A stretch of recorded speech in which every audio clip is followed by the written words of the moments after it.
All the data that Gemini will amass already has their search history, their date of birth, their email addresses, what they look at online. 700 million on average weekly users for ChatGPT. Really easy to teach you how to use Google Ads. It's really hard to teach someone how to be proactive. How much do you reckon that the world will be spending on AI in 2025? Oh man, something like...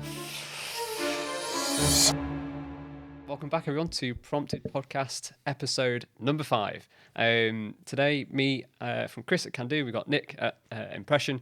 We're both going to deliver as much kind of insight and news and AI and performance marketing goodness as we can over the next 45 minutes or so. It's good to be back, isn't it? It's good to be back, and I can't believe it's episode 5 already. It's crazy, isn't it? This one's a bit special as well today, isn't it? Yeah, it is. It's fairly special today. I think it's a big milestone for us as a small podcast that we did and started for fun. Yeah. So it's a special episode for us today, and it's a big one, and we really want to call people out and thank the guys at Opteo.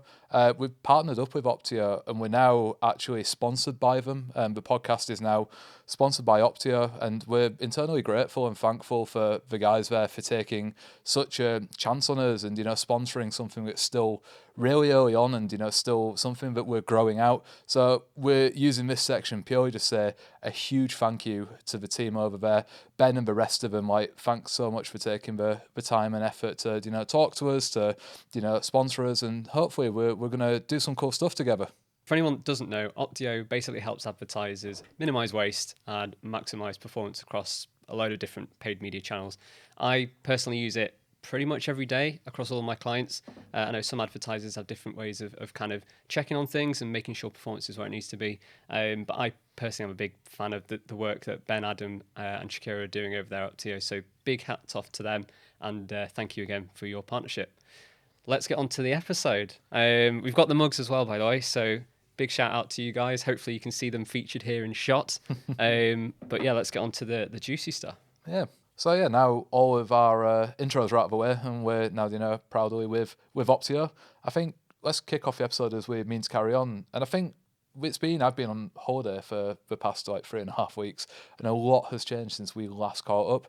I think one of the bigger things that we've seen, especially in the platforms, is Nano Banana coming to Google Ads. I imagine as a practitioner, you're using that already. Do you have any experience or tell the guys how it's working and what's happening? Yeah, so it's been a really interesting one. So I think at the start, anything that was kind of image generated or video generated from any of these platforms was really terrible. How you had a million fingers and it couldn't do faces. And it's actually recently where both Gemini and ChatGPT have actually started to allow people to even create faces and kind of things like that. But I've got to say, I'm very impressed with how Nano Banana is being integrated.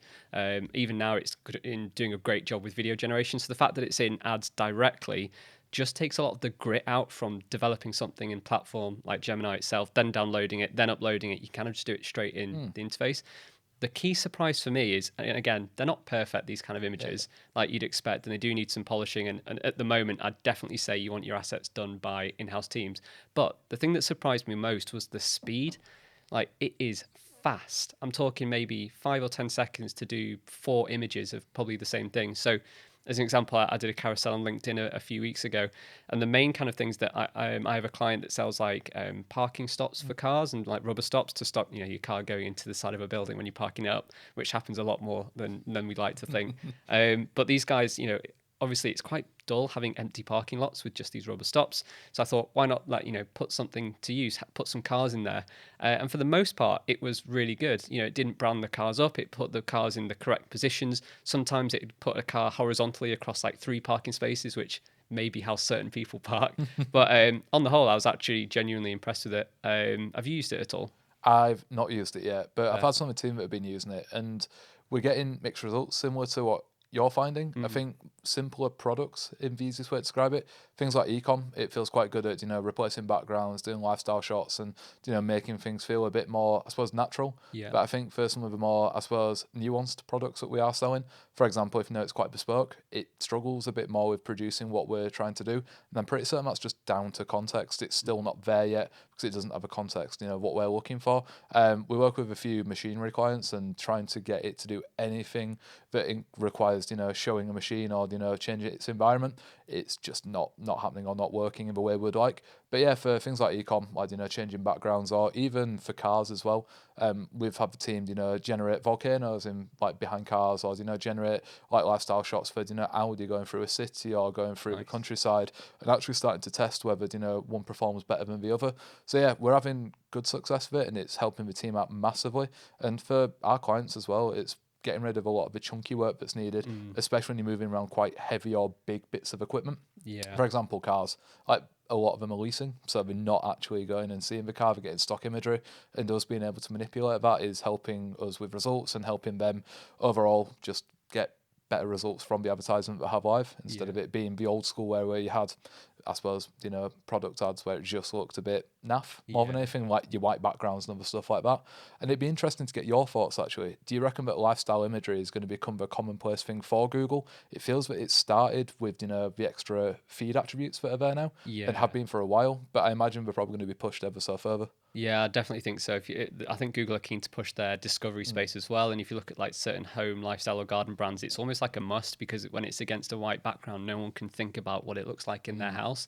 So to have it, someone wearing that product or sitting on that product or whatever it might be, definitely is a must. So at the moment, when I've used Banana Pro, one thing I have learned, I don't know if you've seen this, is it's still using a lot of like Americanisms, but in the like visual space. So for example, one of my clients sells traffic cones, and actually, there is a surprisingly big difference between what a UK traffic cone looks like and a US traffic cone. Mm. Equally, what the road looks like, what roadworks look like. And actually, a lot of the time, it'll still pick out by default the American house, the American workman.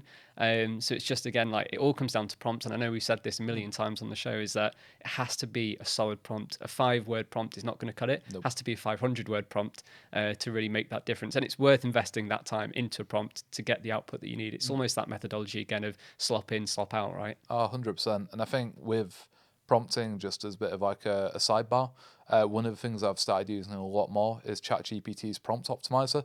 If anyone hasn't used it, just search for ChatGPT's prompt optimizer and throw in any of your prompts, and it'll give you a JSON output. And essentially, it gives it a bit more detail, a bit more understanding, and actually helps, ChatGPT. Or I've even used it with others as well, like Gemini. It gives them a lot more context and produces better results on the back end of it. So yeah, I would highly recommend testing it out because it'll help with your prompts. One thing I'm thinking of for your side of things as well, have you tried testing saying UK traffic, or US, and seeing whether you get different results? I wonder if the context needs to be Yeah. taken further for geographics, which is something I've actually never thought of before. Yeah, exactly. I have tried that, and to be fair, it has caught onto it once I've given it enough detail. So Mm. UK, then they drive on the left, then this, that, and the other. But once you kind of done it once, it is a bit of a pain doing it once. Once you've done it the once, you can just use that as a template for a million other things, and it makes the output so much greater. You can do like 10 images a week, and particularly on Meta, Mm. it's such a asset hungry system. You need to be producing so many hooks and so many creatives every single week just to keep up. So things like this are definitely going to help change the game, I think. Side question from that: are there any other platforms that you use to actually create creatives for clients, or do you do that in house? We do it in house, so we're very lucky to have a great creative team. So run by a woman called Imi, and she essentially heads up our creative team. But she does use some AI software that helps her essentially create further imagery or do wireframing a bit quicker. But I'm the wrong person to ask, sadly, because Fair. I'm not involved in that side of the Fair, business fair. whatsoever. This is a slight segue, but the thing that I saw in the news the other day was that Adobe is now coming into ChatGPT as well, which I thought was absolutely amazing. So you don't even need an Adobe subscription, Mm. as far as I'm aware. Adobe Photoshop, as an example, it'll go away into the background, do what it needs to on Adobe Photoshop, that and bring that image back. Again, all within probably 10, 15 seconds.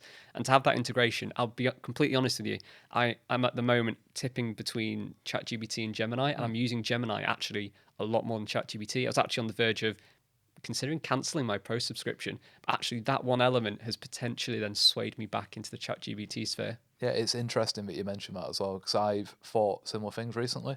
If ChatGPT wasn't as good at creative writing, or shall I say, writing in tonality that sounds a bit more like me, for the quick things where I'm getting emails checked or other things like that, I would have 100% switched over. I think Gemini at the moment is probably winning the AI war from, I suppose, the common market AIs that are out there, or LLMs Mm, as we should probably call them. yeah. But yeah, the the creative power for imagery on Gemini at the moment with like Nano Banana and video as well, it far outstrips most of the platforms that I've worked with Yeah. at the moment. And you can even see people starting to, try integrate it into their own Yeah. platforms and say, they're using so and so, like, like to produce better imagery. Which is Yeah. pretty cool, to be fair. And to be fair, like Gemini, I've spent a lot of money on advertising. So I think in the back of the days of when TikTok did the advertising on YouTube, when Uber Eats did the advertising all over the billboards, now it seems like Gemini are advertising. They were advertising at the F1 a couple of weeks Yeah. ago.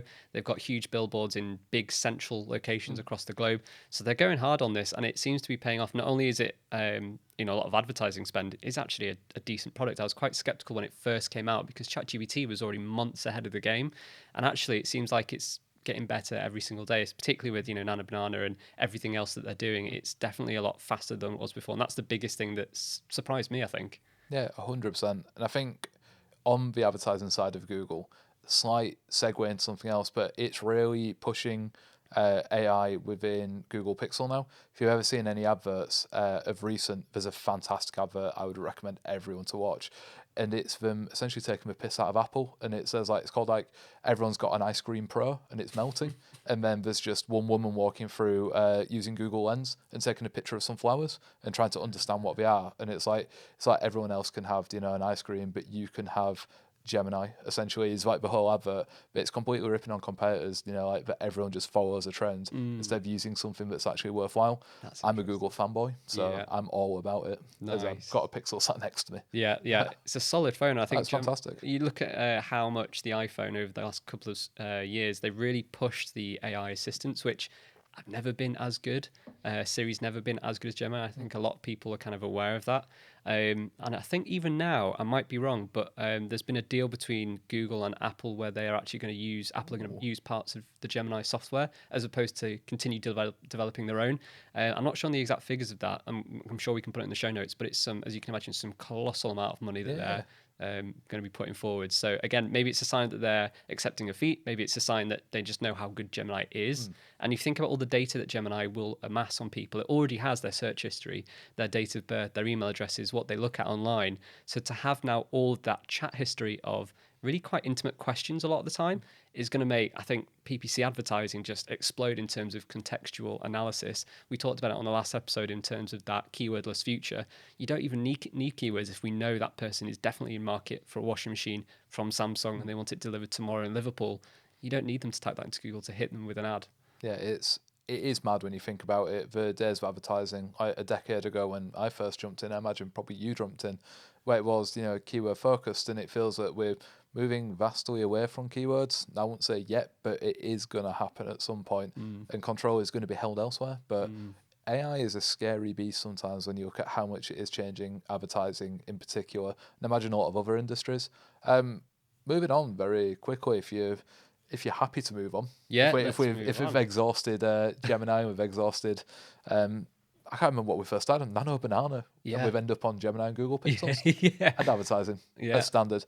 Like the next thing that I've been playing around with, and I'm not sure if you've had any experience with yet, but using ChatGPT's new model, 5.2, it's it seems to be getting a bit better, a bit more like reactive and a bit quicker when it comes to reasoning in particular. And it's one of the reasons that I'm still using it. I generally find it is a tiny bit better at data analysis, but I'm not sure if you've had a play around with it at all. Not as of yet, no, but I've heard a lot of positive things about it. I guess the biggest thing whenever I look to a new AI model is, does it sound like a human? Does it still sound like a robot? And I'm really interested to get your thoughts as to how far you think it's actually come since the last generation. I think it's come a long way. I think the challenge I have this time is that I don't know, it feels almost some of the responses you get, it feels less human than ever.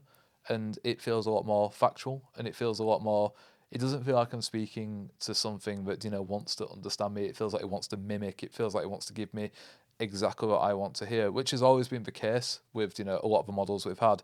But I feel like confirmation bias in this one feels probably tuned up to, the nth degree compared to what it Mm. was before. And it's something I've always heeded people is that make sure that you apply principles like I always think of black box thinking or like rebel ideas I think it's called by Matthew Syed Yes. about having people that will challenge your point of view, but this version feels like it wants to please more than ever, and it really Mm. doesn't want to please. It's just it's a model that's trying to give the output that it thinks you're going to enjoy the best. And Yes. enjoy as an AI is a very different thing to enjoy as a human, right? Yeah. But yeah, I found that the reasoning side of it is incredibly good. I found that it's very good at large scale data analysis instead of it being before where you asked it, to count how many T's are in the word letter. Yeah. It'll tell you it's got 0 T's. One of the interesting things, though, which I've seen peppered around the internet, which is such a funny little bug, is that if you like capitalize and then ask it a question, for example, no, if you say how many T's are in the word letter, but you give it a capital T, it will say the 0 because it's looking for capitalization instead of anything else. So you have to be a bit more specific with this one, which is interesting. But at the Yeah. same point, I think it's just pushing more for people to get better at prompting. But the Yeah. outputs you are getting is generally better. There's a really cool article that ChatGPT have brought out for this as well, that gives you a bit of an understanding of like what it can and can't do. And one of the bigger things that it can do is it's got a lot better with modeling as well, and be able to create forms as well that can be changed. So if you've ever used it, you can create simple HTML files that you can host and load up and create games and other things like that. Well, that's become a hell of a lot easier. There was a game that it showed where it was like a game where you're essentially a version of Frogger, if you remember Frogger, Yeah. where it was Yeah. like getting across a road. Yes. But the prompt literally said, create a game similar to the 1980s game Frogger, where you are achieving to get across a road, but use certain character skins. And with that little of a prompt, it created a full game that was No able to way. be played. And for me, that's mad to say that you need to be so specific with quite simple things, Yeah. but to create a full game, you don't have to be specific in the slightest. Yeah. And for me, that's the power of where we're going with ChatGPT. And I think it's one of the reasons I'll continue to have a pro license for it, just to be able to do cool shit like that. Yeah. But yeah, that's where I'm at with ChatGPT, That's the new model. that's properly unique. I think one of the things I've seen as well, and maybe Gemini, is the canvas feature, which is a similar sort of thing Mm. where you basically tell it to go and code something, and again, like it can create a lot of games, quizzes, interactive things. A lot of it I've used for leisure. I'm not going to lie, Yeah, over business, but the fact that it can do it, and again, it can write a whole game or system thing yeah. in probably 30 to 40 seconds is pretty mind blowing. I was speaking to a developer actually a few weeks ago, and they were saying that they obviously know the detail of the code, but they're actually using AI so much now to basically just speed up blocks essentially Yeah, of yeah. the coding base. And honestly, the amount of websites that they've been able to build by having this kind of block functionality Mm. together and asking ChatGPT what it thinks of a certain style has, absolutely just meant that they're able to grow as a business and just Yeah, get yeah. 10x more revenue in, which is really solid. Which I'd recommend if you've not tried it, try Google AI Studio. It is essentially the biggest vibe coding thing that I've ever used. Nice. You just like you can write it and you feel like I feel like a genius, and I am not a coder in the slightest. And I know that it's probably wrong in so many ways to somebody that understands code, but it's allowed me to create front end products, and the team have also created front end products where we can check search term reports, we can speed up reporting in general. There's so many things that we can do where before it would be such a manual, laborious job, that we're creating front end, essentially tools that we can give to the wider team. Yeah. Creating this sort of like library of different things that people can use. So it's like if you need to do a search term report, you need to write copy, you need to do, comparative research. We're essentially creating a little a little library that allows Nice. everybody to access those, and it's all hosted within our sort of like studio suite as well. So That's it's cool. super cool to be able to have that, and it's sort of replacing the need for, I suppose, custom like first party built tools from us. We still have Alexis, but I believe it's the best way to prototype before we get things built a bit more structurally into the system that we already have. Nice, that's really cool. I know that one thing, again, I'm flagging up because they are the sponsor now, Mm. but Opteo, they do actually have like a whole AI integration into their app, with their new Yeah, app yeah. that's coming, which is pretty cool. So you can actually, it has all the data about your account once you've linked it up, and you can ask it. I did this recently for Black Friday. I have a client that's in the beauty space, and I said, right, how was Black Friday for them Mm. last month? How does it compare year on year? What were the top products, campaigns, keywords, etc.? And it'll just come back and give me that, and I can have a chat to it with it already having all the data set in the background. It can give me optimizations and recommendations, and then within one click I can assign that. So it literally has saved me probably about like 20 minutes of tasks, Yeah. just to say, okay, 16 to 24-year-olds really expensive, let's downweight that bid adjustment. This is super relevant as well with it being Christmas. The beauty client in question, we had a lot of search queries coming through for like advent and calendar, and Mm. it quite quickly picked it up through the ngram analysis that we need to stop bidding on those keywords keywords because they didn't do a beauty advent calendar. And again, like, rather than me having to sift through a search term report and find that, it just flagged it up and we dealt with it within 2 seconds. I am actually using it a lot within new clients at the moment. So it is really good. It's something called the scorecard, and it pulls together like quality scores, but also something called the search term alignment, which I am actually using at the moment. One of the strands is, does the search term match the ad copy? Does the ad copy then match the landing page? And does the landing page match the search term? And it has a bit of a triangular approach. So you can quickly see, like, loads of people are searching something, but you're not even mentioning the ad copy. You're not even mentioning the landing page. And, as soon as you kind of tick those elements, your quality score is going to go up, your CPC is going to go down. So it's pretty exciting stuff. And, you can probably, if you spent a few hours, pull this all together manually. But the fact that they do it within a few seconds is definitely something I'm using at the moment. For sure, and I think proprietary tech and where it's managed by somebody else is quite useful as well. It means no management or upkeep for yourself. So yeah, it sounds really cool. I'll need to check it out and Yeah, chat I'll to the show you guys. after this how I'm Yeah, using it. It'd be really cool. please do. One thing I did want to talk on today, if you're happy to move on to the next section, Of was course. all about reporting and AI. And this has been like a massive bugbear of mine over the last few weeks and months. Is like, how can I speed up reporting as the kind of the team and our client base grows without having to spend 3 or 4 hours every Monday morning just writing what we see and telling the client about next steps. So admittedly, I do have WhatsApp chats with all of my clients and they kind of are up to speed with all of the things that we're doing. But to consolidate this in a weekly, bi-weekly or monthly report, it's an absolute pain in the arse.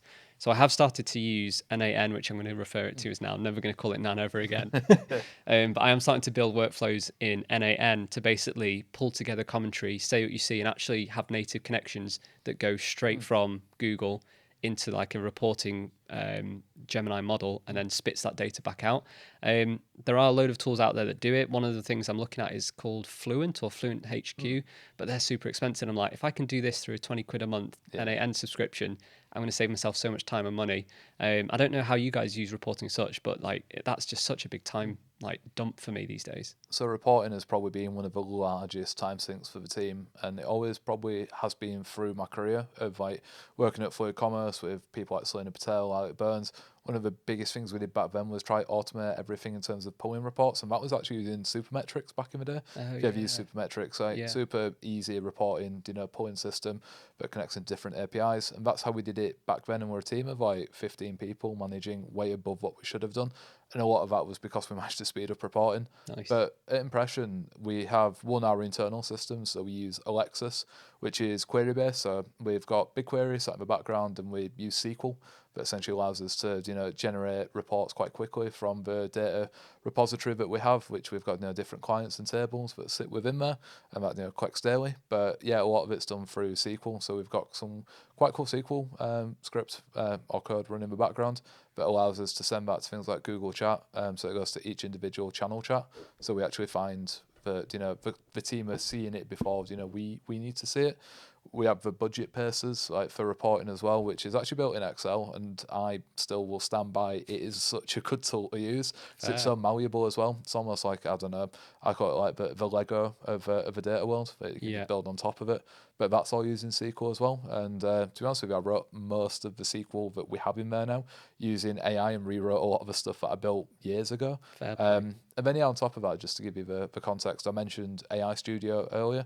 We have an AI studio for reporting that we're currently testing out at the moment. But essentially, you plug your data in, and then it will tell you things that have moved and changed and things that you should investigate further.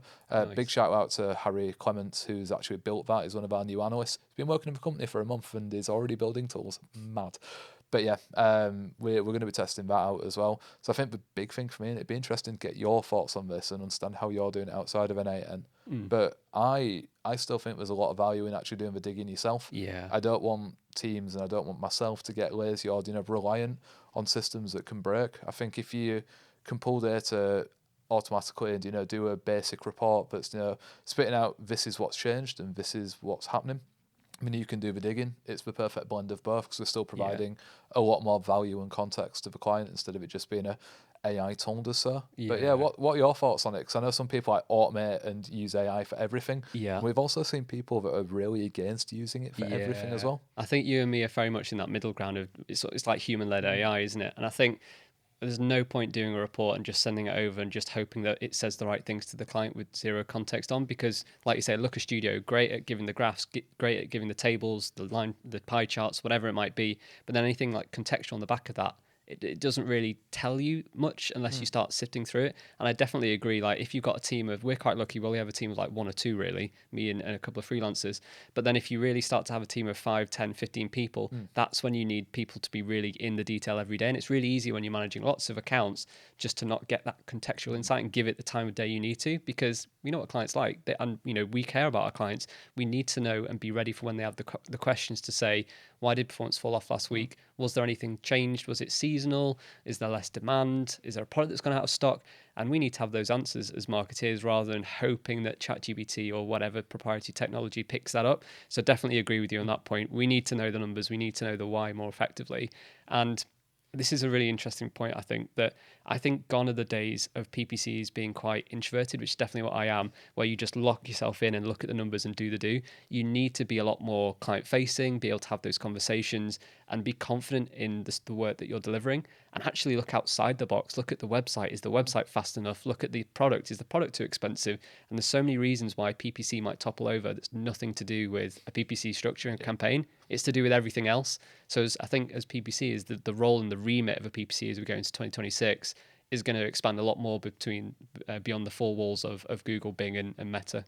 I completely agree, and it's quite scary thought that PPC is growing so much, and I suppose just digital in general, or digital marketing and advertising, or what we do, the paid side of it, is growing at a strange and weird rate. Where you are right, you can't just be as I would call them, data nerds. Or back in the day, that was me when I was a little analyst doing work, and I Yeah, loved it. But yeah, now it's like I've got to speak to clients. The team have to speak to clients. We've got to be good with interpersonal skills, and I think it's actually something that gets you ahead of a lot of other people at the moment. yeah. Is that if you can show and exemplify that you can do data, then speak about it in a way that is articulate to a client. Yeah, my God, like you are probably in you're sought after at the moment. Yeah, I mean, if you are looking for a new job, you're a student, you're quite Mm. new in the space.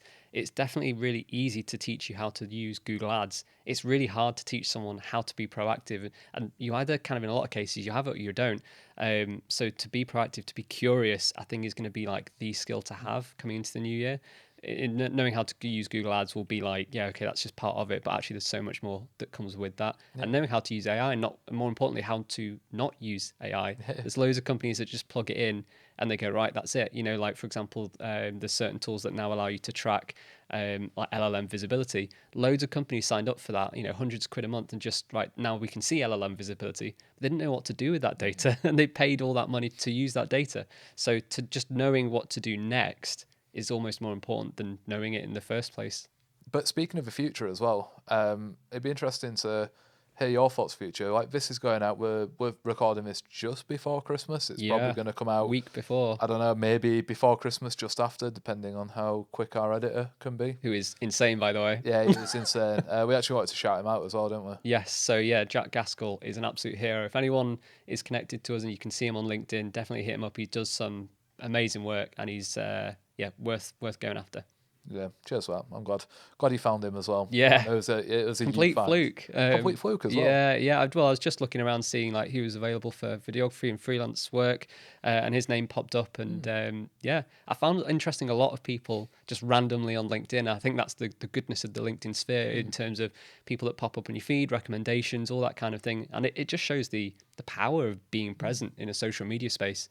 Yeah, 100%. I'm not very present in any other spaces bar LinkedIn, but LinkedIn, particularly for work in a professional environment, it just opens so many doors, I think, which is always really positive. Yeah, completely agree. And I feel sometimes that LinkedIn is by far my most used social platform. I actually don't have Instagram installed on my phone. I don't have Facebook. I use them for work, but I don't use them on my daily. I think it's Yeah. Reddit and LinkedIn, which makes me feel like the biggest lame-o that exists. Like very millennial of me to try abstain from all the other things and Yeah, focus on one that's just a bit more corporate. yeah, I know what you mean, but it is good to keep abreast of the changes for the other ones. It's the only reason I have TikTok, for example, is just to see like, right, how do you post? What's changed? What does the user see?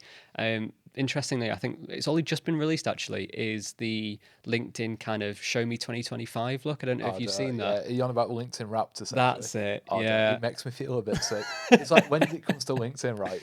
has it now died a death where nobody's going to do rap next year because like the Oh latest of yeah. the platforms has now taken over? Yeah, it used to be just Spotify that did Yeah, it, and that was it. No one else even got yeah. involved. Quick pause here before we go on to quiz to close things out. I'm actually very proud at Can to be launching an ebook early next year. So I've actually got some support, which is the guys from Opteo. They have supported me again with this book because designing a book is expensive, printing a book is really expensive. They actually have chipped in to help me on this. And we've got some great influencers on there as well. So obviously Nick's part of that. We've got Selena Patel, we've got Charlie Brennard, we've got Sophie Logan. It's all together, basically just chucking in their thoughts of what's going to happen in 2026, what you need to be doing as marketers to really capitalize on that, as well as some research that I've done personally in terms of what does the average search term query length look like next year. So keep your eyes open for that next year. I'll be posting it on my LinkedIn. It'll be absolutely free to download. Or if you ask me on LinkedIn, I'm sure I'll give you a free copy. So yeah, look out for next year, and I'm hopefully going to be sharing it with you very soon. On to the quiz. Happy days. I think this time around it's me. I've actually created the quiz questions this time for you. Yeah, I'm feeling under the pressure now. I know how you feel now. I've done Yeah, it 4 times before. it's good fun. I have got my phone just out of shot, and I'm going to ask you. There's a few less questions, but I've tried to keep them more 2025 related as a bit of a wrap off for the year. So, as Okay. the first question, as of this is a stat from the platform itself. As of mid 2025, how many people use ChatGPT per week? It's going to be in the millions, I think. At least once a week, is it, sort of thing? Yeah, yeah. Oh God, I'm going to say. If you think about the population in the UK, it's like 70 odd million. A lot of those guys will be using it.